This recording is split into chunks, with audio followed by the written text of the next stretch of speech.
Okay, let's just get this out of the way. The old rules for managing your money, they just don't cut it in 2026. This right here, this is your new playbook. We're talking about a simple, super powerful flowchart that tells you exactly where every single dollar from your paycheck should go, and just as important, in what order. So let's map it out. You know that feeling, right? The direct deposit hits your account, there's that split second of relief, and then boom, the big question. Okay, now what? That little bit of uncertainty can be totally paralyzing. But you know what? Having a clear plan, a roadmap, that changes the entire game. And let's be real for a second, it is a tough environment out there. I mean, groceries, gas, rent, it feels like everything costs more. In this new reality, just winging it with your finances isn't just a little risky, it's pretty much a recipe for disaster. This flowchart, this is your strategic plan. So where does this whole flowchart even begin? It starts with defense. Yeah, before you can even think about building wealth or going on offense, you have to protect your foundation. We gotta lock it down first. The very, very first thing your money does is go toward the minimum payments on any debts you have. You know, credit cards, student loans, all that stuff. Think of this as your treading water step. Right now, we're not trying to pay everything off just yet. You're just making those on-time payments to protect your credit score, which is absolutely crucial. Now this quote right here, this reveals the secret sauce to making this whole system actually work. Automation. This is your superpower, for real. By setting up automatic transfers, you're removing yourself, your willpower, your emotions, your forgetfulness completely from the equation. You literally can't spend money that's already been moved for you. It is the single most powerful financial habit you can build. And a great way to think about this is the 50-30-20 rule you see here. The basic idea is 50% of your income goes to your needs, 30% for wants, and 20% towards savings. Now, of course, if you live in a really high-cost area, that needs slice might creep up to 60%. And you know what? That's totally fine. The key isn't perfection. It's just awareness. Just know your numbers.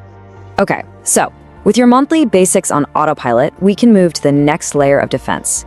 Building your financial shield. This is your safety net for when life, inevitably throws you a curveball. And here is a super critical update for 2026. That old 3-month emergency fund rule, it's just not enough anymore. With how volatile things are, the new standard is 4 to 6 months of living expenses.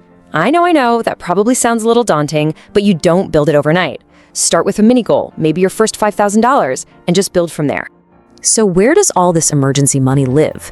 Well, definitely not in a regular old-school savings account.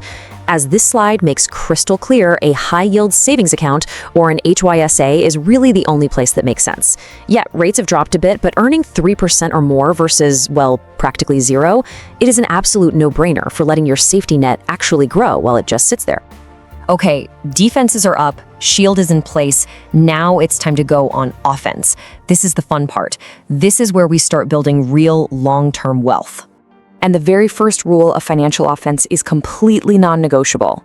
If your job offers a retirement match, you contribute enough to get every single penny of it. It's literally free money. I mean, it's a 100% return on your investment instantly. Do not leave this on the table. And why is this so important? Well, just look at this. This is the magic of compounding in action. By investing just $7,500 a year for 40 years, that money could grow to over $2.1 million. This visual just perfectly captures why starting early and being consistent is one of the most powerful things you can ever do for your finances. All right, now that our long-term investments are automated and humming along, we can circle back and strategically attack the debt that's been actively working against us this whole time. So what are we targeting here? We're talking about high-interest debt. And a simple definition for that is pretty much anything with an interest rate over 15%. And yeah, this is usually your credit card debt, and you gotta treat it like an emergency. Paying this stuff off gives you a guaranteed return that's equal to that massive interest rate. So you've got two main strategies to choose from here. You've got the avalanche method, where you attack the highest interest rate first. That's the most efficient and will save you the most money in interest, no question. But then there's the snowball method, where you pay off the smallest balance first to get a quick win, and that can be incredibly motivating. Look, there's no wrong answer here. The best plan is the one you'll actually stick with. All right, you have made it this far in the flowchart. This is awesome. You're covering your bases, you're investing, you're tackling debt. Now it's time to accelerate. Time to pour some gasoline on the fire. So here's the priority list for any extra money you have to invest. After you've secured that 401k match, the very next step is to max out a Roth IRA. That's a retirement account where your money grows and can be withdrawn completely tax-free later on. It's amazing. Once that's maxed out, you can circle back and put more into your 401k or open up a standard brokerage account. Now, let's talk about a really powerful concept to get you to the next level. Just look at this number, 65%. That is the percentage of self-made millionaires who have at least 3 streams of income.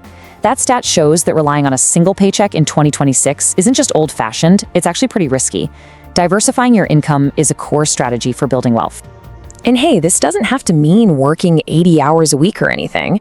It could be dedicating a few hours to freelance in your field, starting a little Etsy store on the side, or building up dividend income in your brokerage account. The money you make here can get funneled right back into the flowchart, which just compounds your results even faster. So, it all comes down to this, doesn't it? This entire flowchart, this whole path to financial control, it's all built on small, consistent habits. And the most powerful habit of them all is automation. So looking at this whole plan, what is the one transfer, the one contribution you can set on autopilot right now?